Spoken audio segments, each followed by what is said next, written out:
Yeah, so recording has started. So in last class, we have started our discussion with this dynamic CMOS logic design. We have discussed like what will be the basic building block of an dynamic CMOS logic circuit, right? Its operation and its difference from the static CMOS logic design. We have also discussed couple of advantages as well as disadvantages, right? So one of the advantage was number of transistors would be lower in case of dynamic CMOS design, whereas it is should be expected to be higher for static CMOS design, right? Like we have implemented like two Boolean functions, this, right? Same Boolean function using dynamic as well as the static CMOS logic design, and we have seen that for dynamic CMOS logic, it takes less number of transistors to implement that. Right. Then we have also discussed the circuit operation. Circuit operation basically deals with here by like or circuit operation can be divided into two segments. One is the pre-charge, next one is the evaluation.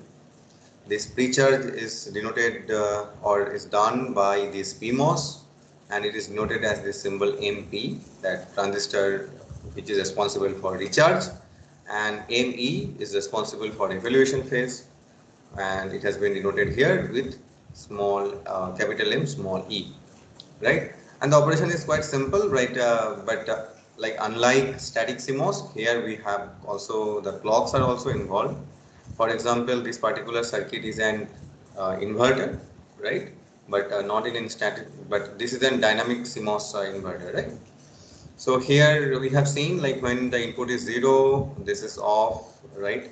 And when the clock is 0, then this output capacitor gets charged. Output capacitor may not be an load capacitor always. It may be the capacitor which is driving. It may be the capacitor coming out from the next stage. And most cases it is the capacitor from the next stage.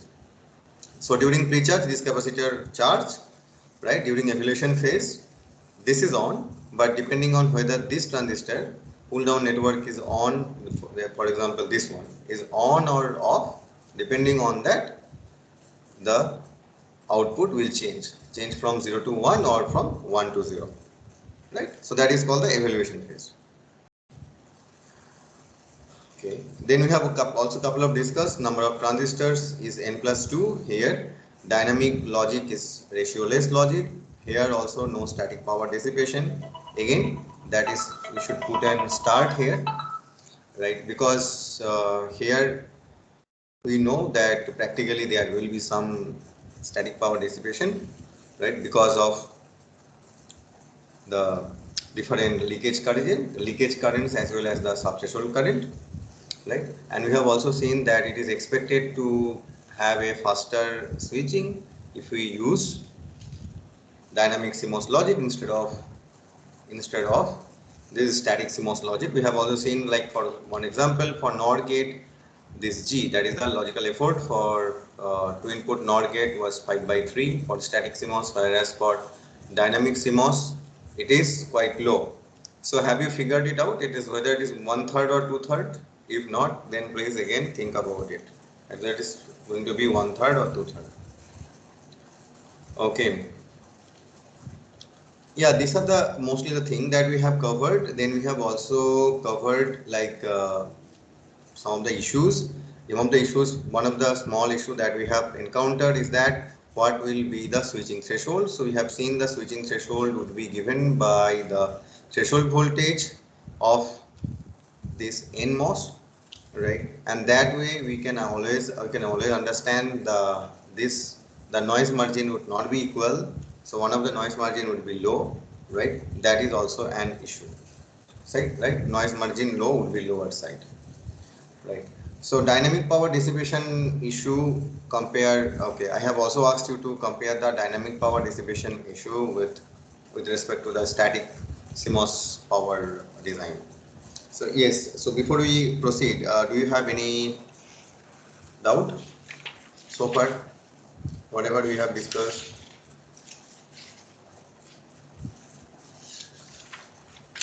Okay, if no, then let us proceed with this. So there are a couple of other issues, right, other than this small logical threshold or the switching threshold. So one of the issue is called the charge leakage issue, right? So charge leakage issue means what? See, in static CMOS logic, if you if you consider this static CMOS, it is like this, right? So say we are considering the inverter case, in the case of inverter, right? Here it is VDD and here it is V in. See, when it is charging like this, and when it is discharging, it is discharging like this. Means during charging and discharging, it has a connection with the power rails, right? However, see for here, like this voltage can rise to from 0 to 1 only when this clock is 0. That means when only the pre-charge state, this can rise from 0 to 1. If this voltage somehow decrease, if this voltage output voltage somehow decrease, then during this evaluation phase, there is no way that you can anyway charge it to again to VDD, right? Once it is discharged, means it is discharged. Then again it can be charged only during the next recharge phase, means when the clock equal to 0. When the clock become 1, there is no way that you can charge it, right? So that is one significant difference here. Okay, so what would be the possible ways by which it can discharge? See, one thing is that this capacitor has charged, say from 0 to 1. Now what we expect, once the capacitor has been charged, then it will store that. But there will be subthreshold leakage current, right, for this NMOS. Obviously here also there will be subthreshold leakage. So there might be one path, okay, for by which this capacitor can discharge, right? So one path is the subthreshold leakage. If you consider the other way, this is an NMOS. So here definitely we have another reverse bias PN junction. Please try to recall, this is an NMOS. So we have here N plus region and this body is P type. So again that here the voltage is higher compared to this body. So that makes this PN junction diode reverse bias. So there will be also one leakage current, right? So this is one leakage, this is one leakage. So what are the then sources of leakage current? Here number one is the subthreshold current. What will be the number two? Number two is this reverse biased PN junction, right? So this is number one, this is number two, if we have to write it like this, right? Okay. Similarly, you can also argue then there will be leakage current for this PMOS as well. Yes, you are right. So let us see that. So for PMOS also we have a leakage current. So that is number 3, right? For PMOS also there will be a reverse bias PN junction. Yes, that is also you are right. Right? Are you getting my point here? This is reverse bias, this PN junction. So here will be also leakage current. But these two leakage current is somewhere helpful. See, this two leakage current will prevent the charge leakage, right? But these two leakage current, number 1 and 2, is some way detrimental for this charge leakage, because once this charge is lost, there is no other way during evaluation phase that you are going to get back that charge, right? So these are the 4 components here also, but the PMOS leakage current is somewhere helpful, but NMOS leakage current is not that way helpful, right? And say, you have designed the PMOS and NMOS with such that this number 1 and number 2 dominates, right? Then what will happen? Soon after, this has charged to VDD, and when you have gone to this evaluation phase, this capacitor will discharge, means there will be a resultant current from this capacitor towards this ground, right? Anyway, these two currents are flowing, right? If number 1 and number 2 are higher than number 3 and number 4, then there will be a resultant discharging current. Then this capacitor will try to discharge, right? So if you try to represent that phenomenon using here this diagram, so here you can see we have plotted this clock and here this V out. So this clock, let us see that. So here this clock is equal to 0. So clock 0 means pre-charge phase. So pre-charge phase, this capacitor has now fully charged. Say this capacitor has fully charged. Here, right. Now here onwards it enters into the evolution phase. Here it becomes 1. So here it becomes 1. So this, now this transistor is cut off. Now but this is on, and say this is also okay. Let us say this is not 1 but this is 0. Okay, so in an inverter the input you have given 0. So input given 0 means output is expected to be 1, means VDD, right? So what do you expect? Then you expect that the V out will remain at VDD only. But see, as soon as this happens, right, you you make it, you go into this evolution state, means this transistor is on, right? Due to the resultant leakage path, even if this is higher, then this capacitor will start discharging, and this capacitor will say, suppose this capacitor will discharge like this, right? Again here this is pre-charge, right? Again it will charge till VDD. Again here it is like evolution phase. Again it will discharge here like this. Now try to understand what is the issue if you have this discharging path. The issue is this. See, suppose this one is driving and static. Okay, static CMOS. After that, suppose this is driving and static CMOS, right? Then if this voltage is lower than VDD by 2, right? Then what will happen? That means what? The whole logic has been reversed, right? So for this, are you getting my point? What I am trying to say, suppose after that you have an inverter, okay, and this voltage has reduced below VDD by 2. Then what will happen? It will be considered as logic 0. So the output will be getting as logic 1, which is completely opposite. So you'll get the complete wrong output from here. Now you may argue, you might then also argue, then it might, why you are considering that it will reach to VDD by, it will reach below this VDD by 2. It can be even somewhat between VDD by 2 and VDD, right? But not less than VDD by 2. Okay, that's fine. But I think you also understand that, remember this part, what is the power dissipation? Power dissipation with input voltage in static CMOS. You recall, this is the threshold voltage, this is the threshold voltage of NMOS, threshold voltage of PMOS, and the current or power dissipation looks something like this, right? So anyway, if this voltage drop, is more than this threshold voltage, then there will be, due to this leakage current, right, there will be a direct path between the static, there will be direct path between this VDD and ground, right? So there will be a leakage current. This is in case of static, right? So in that case, there will be a good amount of power dissipation, which is a static power dissipation. So you lose the advantage of using the static power dissipation, because that is, you are not going to fulfill that. Static power dissipation is nearly equal to 0. So whenever your output is becoming lower than VDD, or at least below VDD minus V threshold, as soon as you will have that issue, right? The issue will become more severe if this drop becomes significantly lower.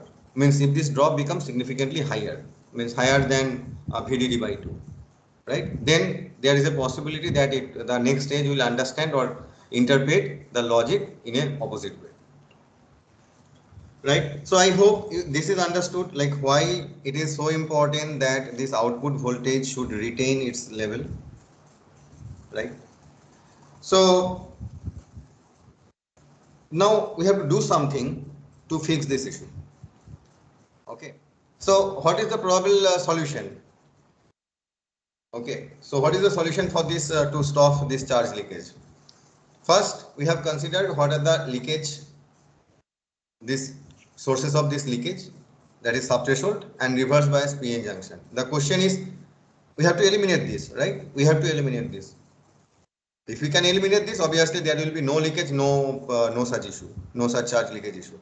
But the question is, for a practical MOSFET design, can we really eliminate the subthreshold leakage current? Can we really eliminate the reverse bias PN junction? The answer is no, we cannot. We cannot really eliminate. We can always reduce it, but we cannot eliminate. then probably what is the other way solution? Other solution would be we have to some way make sure that this voltage always, this node voltage always keeps at VDD, right? So the possible solution would be to make an arrangement something like this. Here we will add a small PMOS. Small PMOS means small with PMOS, okay, and make this as grounded. Okay, so again, please try to notice that what I am saying is that width of this PMOS, width of this PMOS is small, because if it is high, then what will happen, right? When suppose this is 1, this is 1, then it has to discharge. Then it has to, this capacitor has to discharge. But if this width is high, then it will, the current or the charging current that it will supply to the CL will also become high, right? Then the total discharging phenomenon will be affected by this.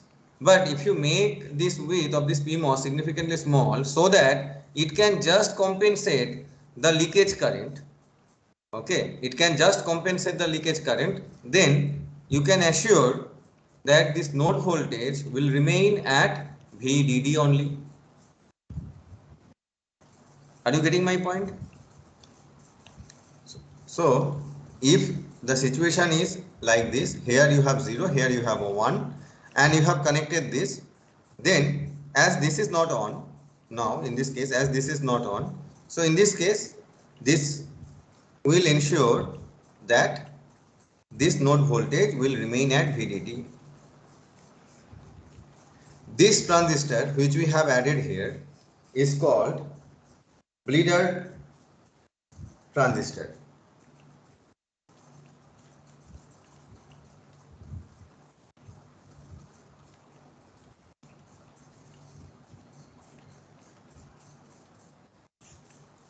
Right, so you have understood a very simple thing, right? Why you are using it, right? Now you might also comment here, then like you have grounded this one, right? Like, but if you have grounded, that means what?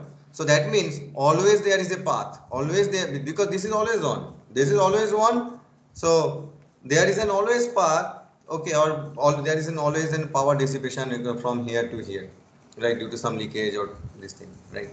So how can we avoid it? Okay, you can always avoid it by putting probably something like this. Now do not ground it, but add an inverter and then use this inverter output to drive this bleeder transistor. So here then what will happen? Only during evaluation, right? Only during, okay, see here, what I am trying to say is that when this is 0, then only then this is 1. When this is 1, this transistor is off, no current is flowing. Only when this here the output is 1, then only it becomes 0, and then only this transistor can supply the leakage, means supply the charge to the CL which is lost due to this leakage. Sir? Right? Sir? Yes. Sir, but here we are making inverter, right? And again we are adding inverter, and for that inverter we add light, and Right. for that So we'll this add is another. right. So this is So one like, issue with, right. Yeah, I agree with you. This is one inverter, but it cannot be only inverter. You could have make suppose 2 input, 3 input NAND gate or any other gate, right? Are you getting my sir, point? but This won't we part, be this facing the part same you issues for can the make it. secondary? Sorry. Sir, won't we be facing the same issues for the secondary inverter, which we are rectifying here? No, this inverter is an static CMOS inverter.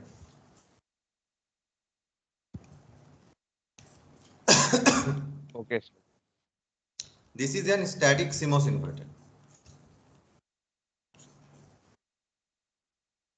Okay. So it's easy only, right? Right? How can you solve it? So this is one of the solution by which you can do it. Now there is another issue which is called the charge sharing issue. So what do we mean by charge sharing issue? This is also not difficult, easy, very easy. Now let us see this. Say, we are now considering a different gate. Now, okay, please identify what is this gate.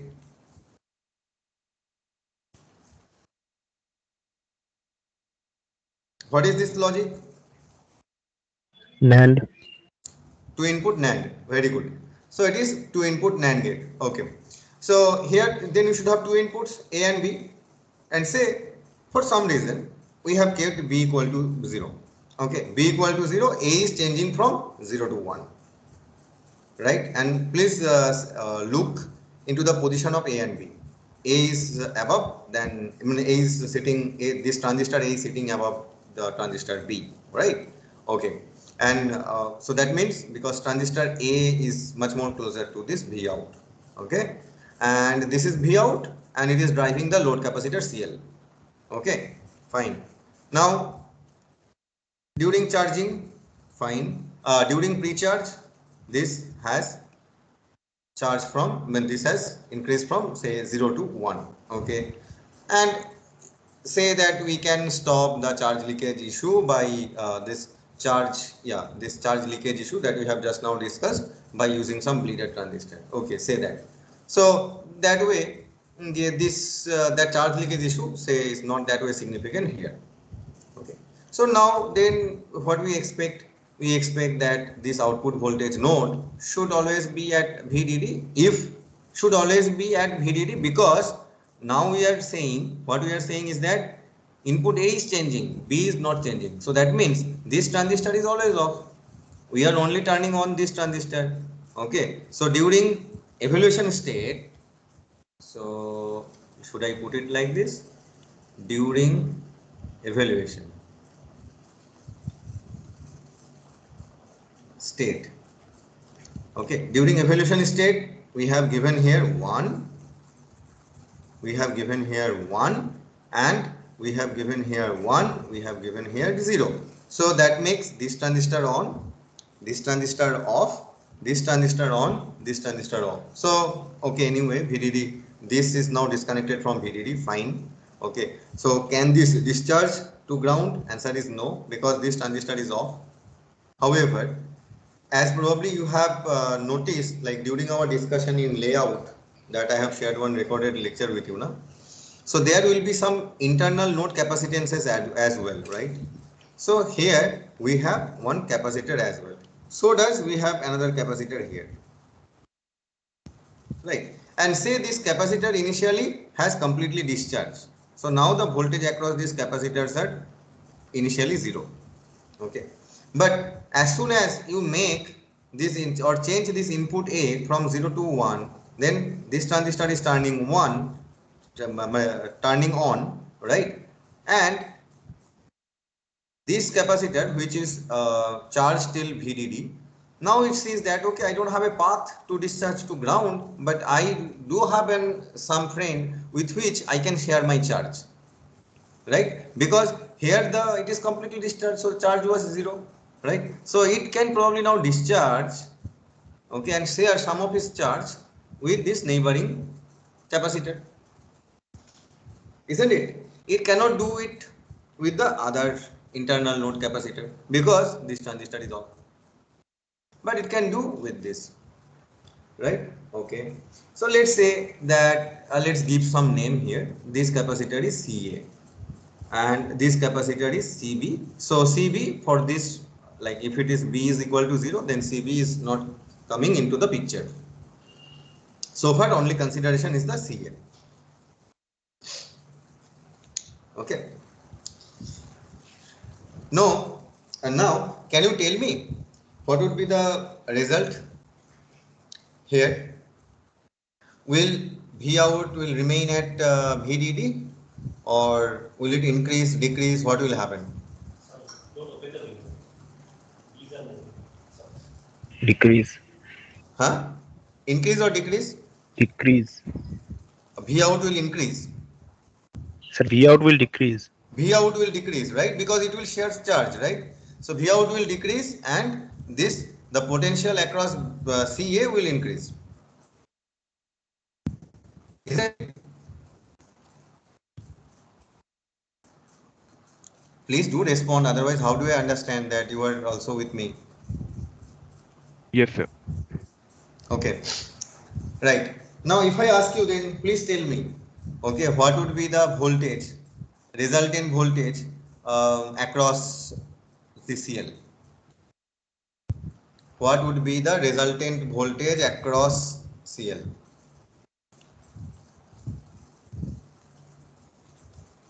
Resultant V out. How do you find it? Suppose for this phenomenon, how do you find it? Both the capacitors will have same charge. Both the capacitor will have same charge, exactly. Very good. Okay.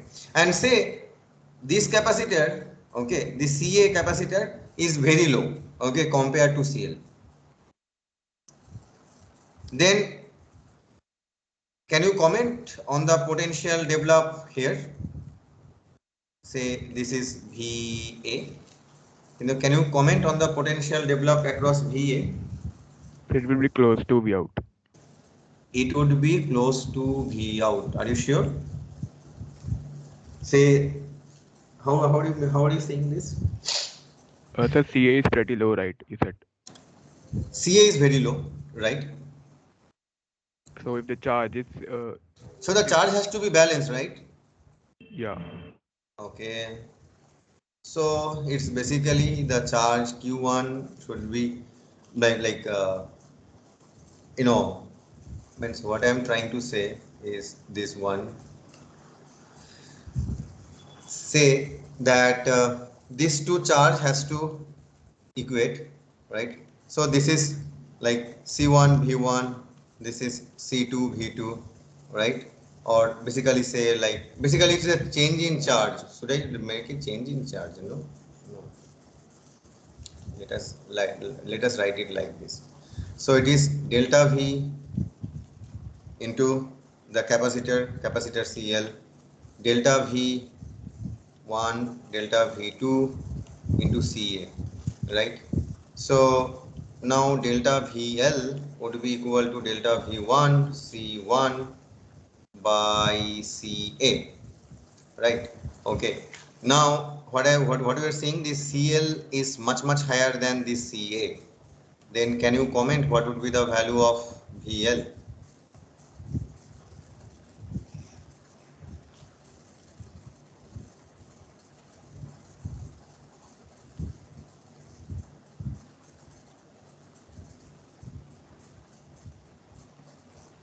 Okay, tell me one thing, if the CA value is lower, right, then suppose the change is here delta V, okay, and here the change is say delta Vx, and here the change is say delta VL. So which one would be higher?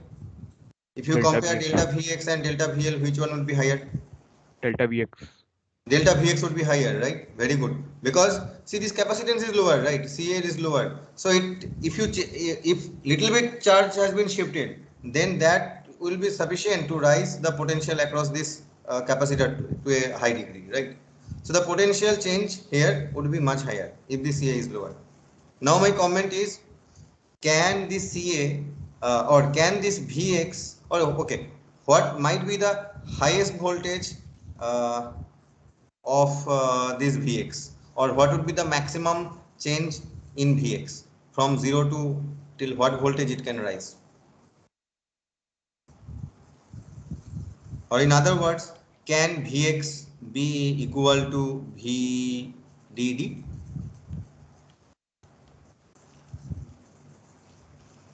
No, I think because before reaching that potential, the transistor will be off.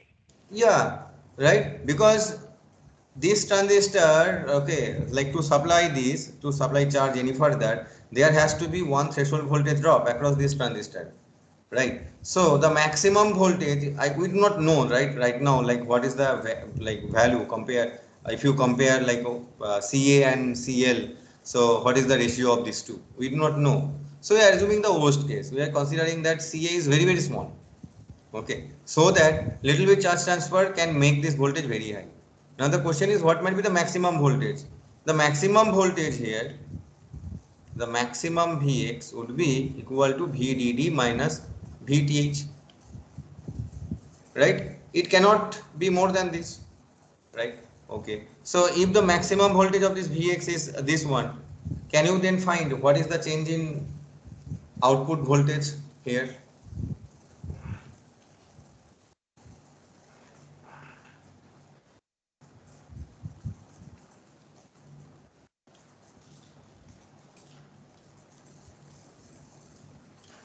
What will be the change in output voltage?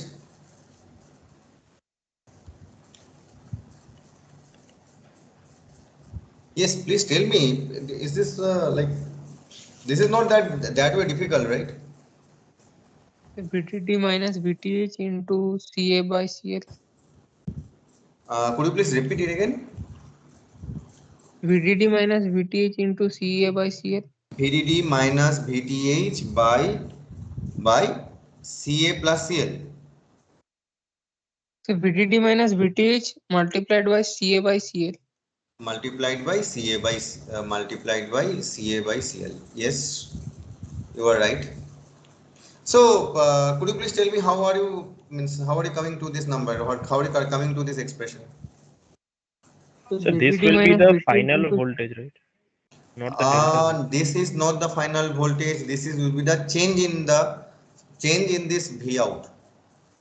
The final voltage, if you want to find, then you have, it would be VDD minus of this. Okay, let's see that. Okay, how are you getting to this number? Okay, so what is the then criteria? The criteria is the charge conservation, right? The amount of charge discharged from here would be, that same charge would be collected by this, right? Okay. So here, what is the previous total charge? It is CLVDD, right? Okay. After that, now it has discharged, and we are assuming that it has changed to V out. Okay. What about CA? What about CA? Can you comment on this? The maximum voltage that we have assumed here, we are assuming CA is much smaller, right? This is from the charge conservation.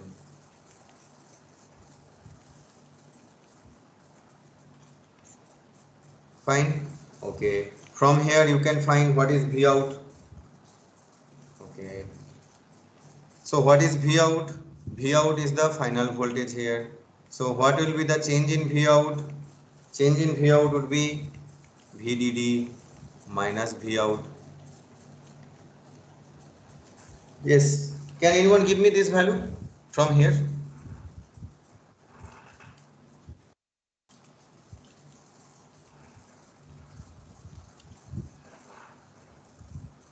So it will be that same expression.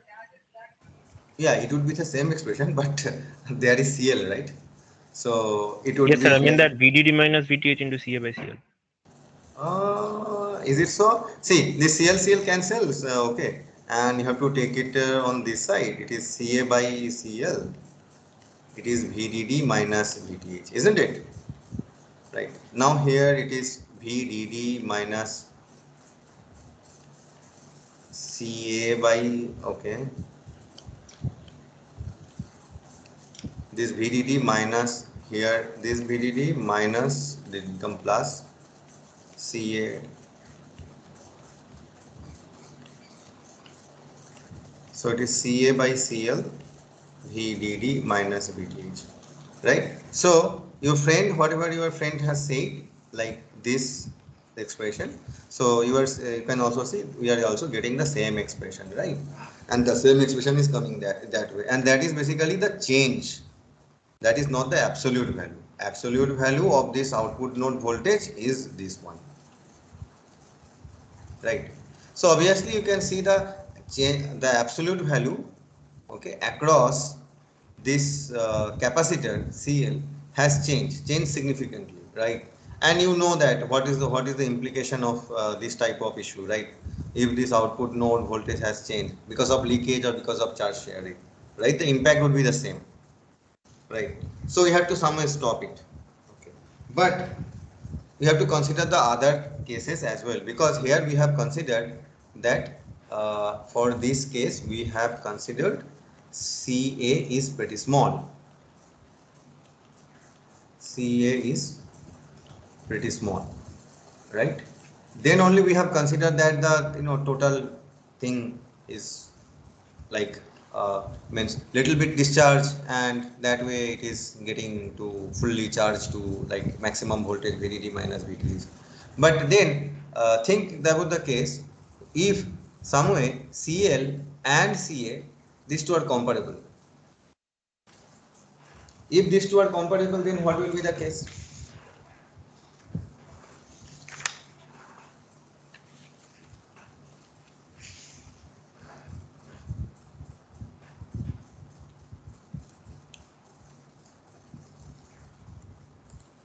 Yes, please tell me.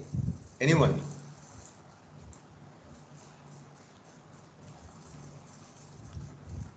CA and CL are comparable.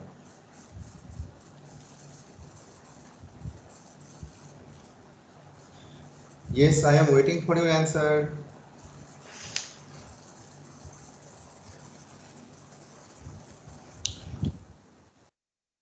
Is it so hard to tell?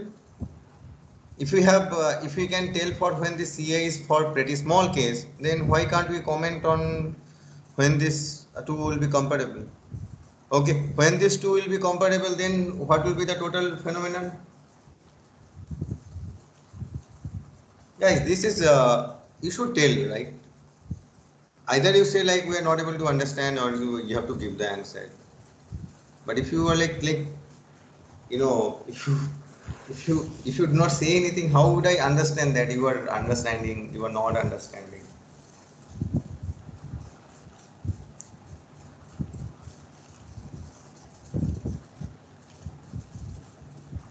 Okay, so I don't have any other option but to ask by name. Okay. So if let's say CL and CA are equal, Okay, CL then and CA are equal. Very good. V Then out be close to VTH. could you please V, repeat? then V out will be close to VTH. Then V out would be close to VTH. Yes, sir. Are you sure? If they are equal, then if they are equal, then is it not the amount of charge that it can, like the amount of charge that is coming here, that will also give rise to this Vx by equal amount?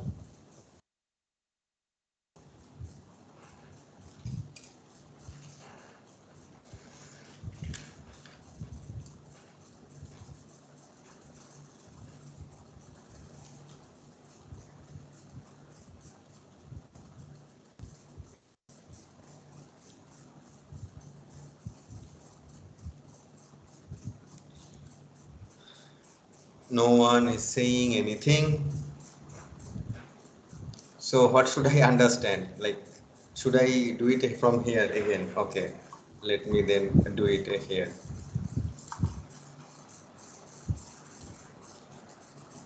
So can I not copy it here from here? Yeah, let me, that it saves some time. Okay. Just let me copy this. Yeah, and then delete couple of.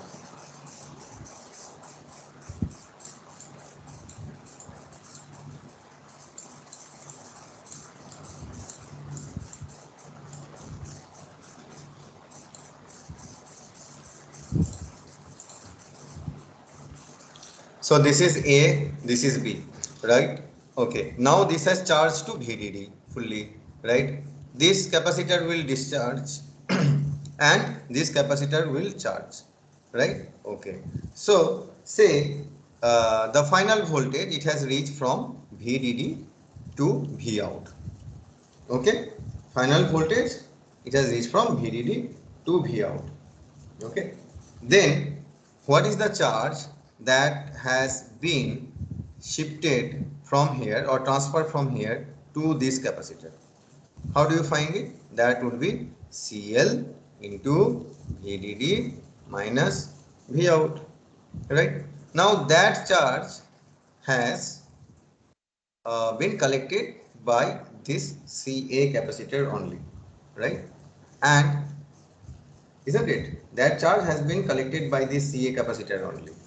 Okay? Okay, Ca. And that will cause a voltage rise. Okay. Now here is the trick. Please comment what would be the voltage rise.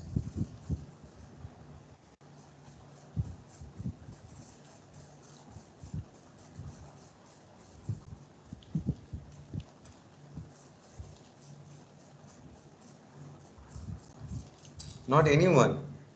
What about Arsh, Ranbir,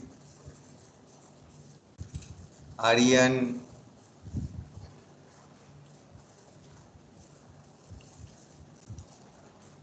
Sir, Nikhil? VDD minus VTH. VDD minus VTH. Okay, okay. Why that VTH term is coming here now? Could you answer to that question? This transistor must still remain on. Yeah, even if this Ca is quite means comparable with Cl, can this voltage reduce this that drastically, and can this voltage become so high so that you have to consider that this VTH issue might arise?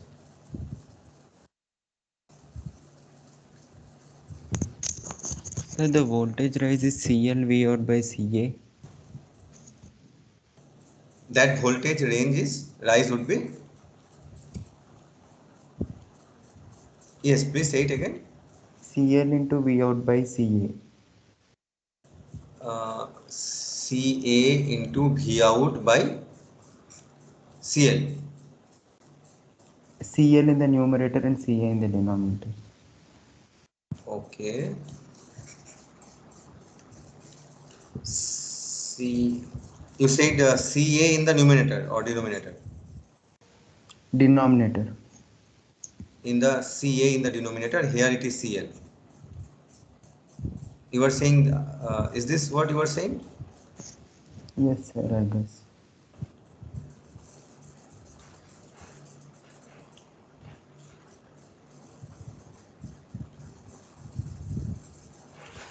No, I don't understand. Like, why so much confusion here?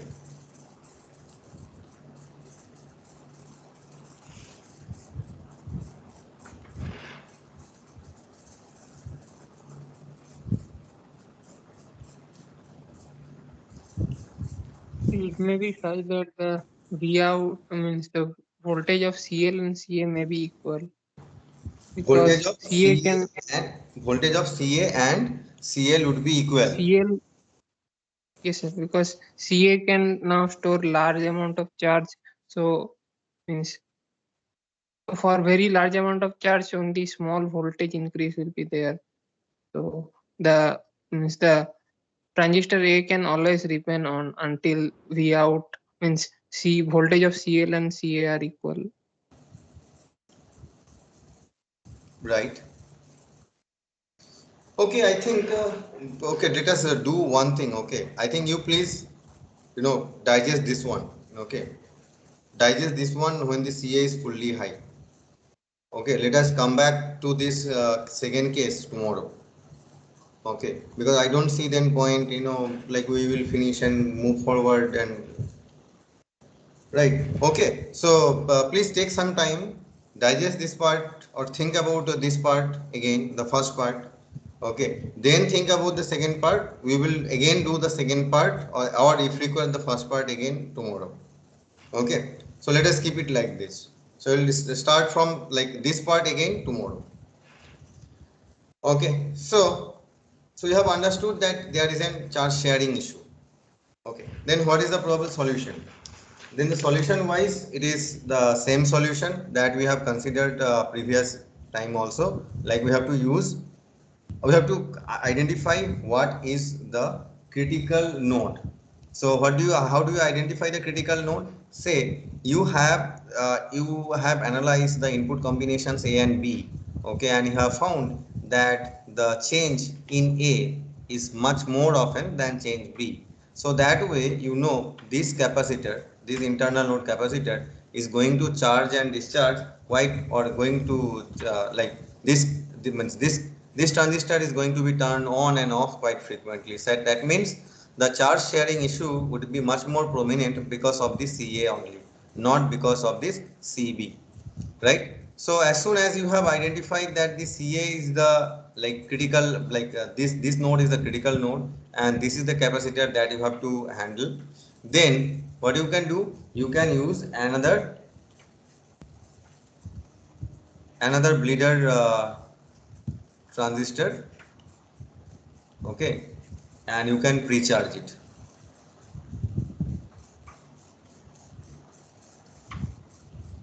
Okay, so you can use here clock. So here see what you were doing when this you were pre-charge means when it is 0, right? Then this node is also getting charged, right? This node is also getting charged. So if this is charged, then the charge sharing issue does not arise, right? Because if this capacitor is already charged. Right, this is a simple, pretty simple issue by using an this transistor, always on transistor. Right. Now, I think before we end, so let us quickly discuss this part. There are other issues as well. So one of the severe issue is called the cascading issue in case of dynamic CMOS logic. So what do you mean by this this cascading dynamic logic issue? So here you can see the first part. The first part, it is one inverter, right? Dynamic CMOS logic. It is driving another inverter which is also dynamic in dynamic CMOS logic in nature, right? So one inverter driving the other inverter, right? Okay. So that's what means the cascading, right? Now here you try to understand what will be the implication if we do it like this. So let's say the clock is like this and the same clock has been fed for all this, like for all the stages. So the clock is common for all stages. So let's say, and the input is like this, this is with respect to time. Okay, the x-axis is time for all of them. So the V input has changed like this. So here I think I have written V input like this. So let me also write V input like this. So V input has changed like this. Okay. Now as a result, please comment how V output will change. Anyone? This should now you should be able to answer this. How V output is going to change? Okay. What would be the value of V out here?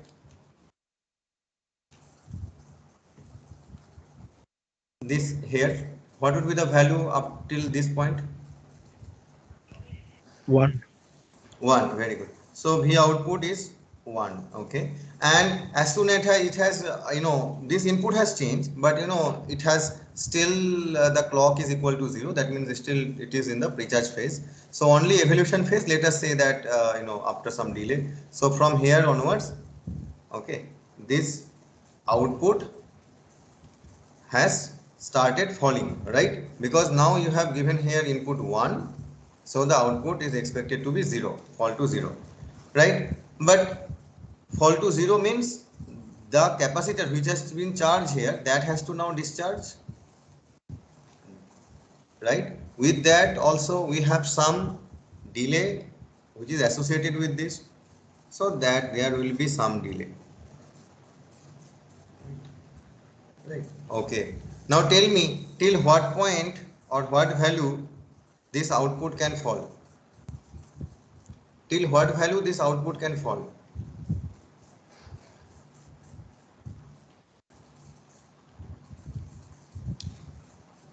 Please consider this circuit and then tell me.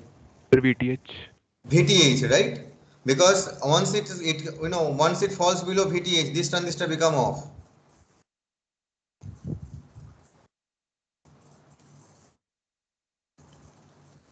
So VTH, so it has gone and reached, it has changed it like this. So this is V output 1. Okay, now this is 0, right? So this is the input for the next stage. This is also inverted. So here the output is expected to be 1. So that means VDD, right? And say there is also one this is the driving another next stage, and say the capacitance is CL. So this CL is initially been charged, right? CL is initially been charged to VDD, right? Okay. Now let's see what is happening to this V output 2. Okay, this V output 2. This is interesting. See here, V input 1, like this one this is the V output 1. V output 1 is the input for the next stage, right? So for the next stage, okay, once this evolution has started, so that means from here, so what this input is seeing, this input is seeing, means for the next stage it is seeing this is already on, right? This is already on, so this is already 1, so that means it will, okay. Before that, I forgot to told you one thing. What is the initial value here? What is the initial value, or what would be the value of V out till this point?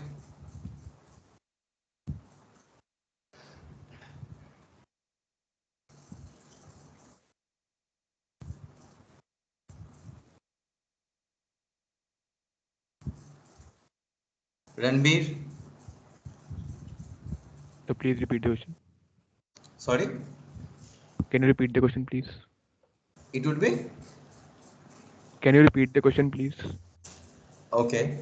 So during this time period, okay, what would be the value of V output 2? V output 2 is this one.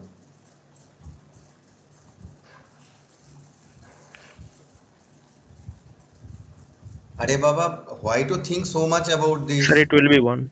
It will be 1, right? Because still see the same clock, right? So this up to till this point, this is the pre-charge phase. So pre-charge phase output always reaches to 1.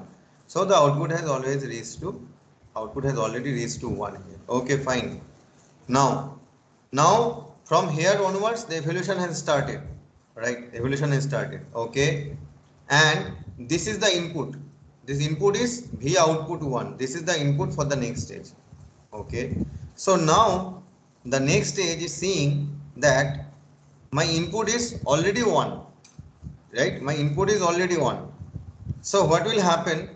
This V output 2 will also start falling, right? Because it is seeing that my input is already 1, so I should be at 0 state. My output should be at 0, right? So that this input head will also start falling, right? Okay. How long it can fall?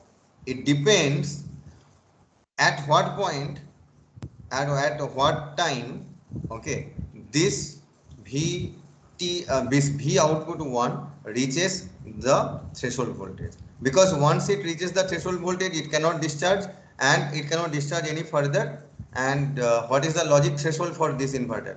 The logic threshold for this inverter is also VTH, right? So till this V output 1 becoming equal to VTH, or the threshold voltage, this capacitor will keep on discharging through this, because then this transistor is on and it will keep on falling through this, means keep on discharging through this, right?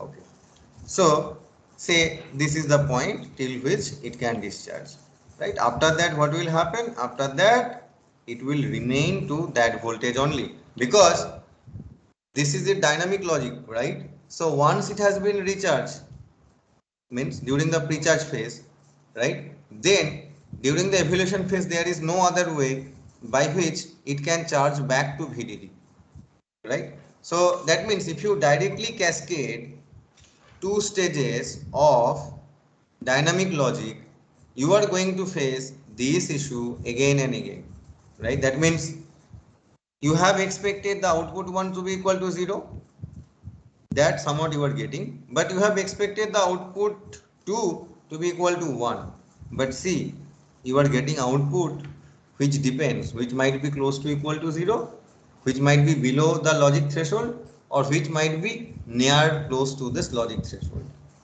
right? So one take away thing from this discussion is that you cannot directly cascade two dynamic logic like gates like this. You have to do something else in between, okay, or you have to do some change in the design so that you can't prevent these issues. Okay, so I think let us, it's already 1, so let us stop here today. But remember, please do go through this part again, the chart sharing issue. Okay, the chart sharing issue for different criteria. We will again discuss this one tomorrow, and from there onwards we will like this dynamic logic part is almost over. Now we are going to start a new topic, which is probably the again somewhat in the past transistor logic, this type of thing. No, I think this part is not over, right? Because yeah, after that, we cannot cascade it, right? So we have to see then what would be the other way by which we can cascade the dynamic logic. So one of the solution is called the domino logic.